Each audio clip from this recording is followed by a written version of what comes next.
In today's video, I'm going to teach you how to split month and year in Tableau using custom date calculations. This process is particularly useful for those who are dealing with date fields in their data and want to separate out the month and year for analysis purposes. Let's dive right in.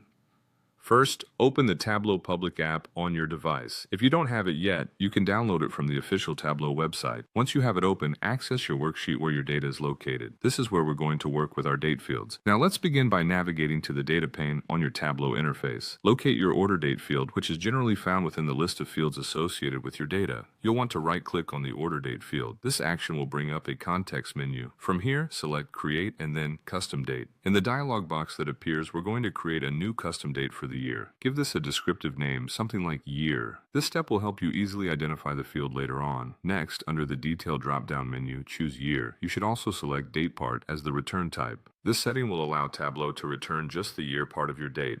Once these options are set, click OK.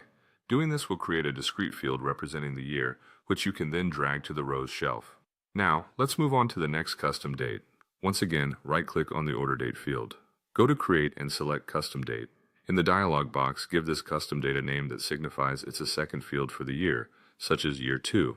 From the Detail drop-down, choose Year, but this time select Date Value as the return type. When done, click OK. This will create a continuous version of your year data, which you can also drag to the rows shelf.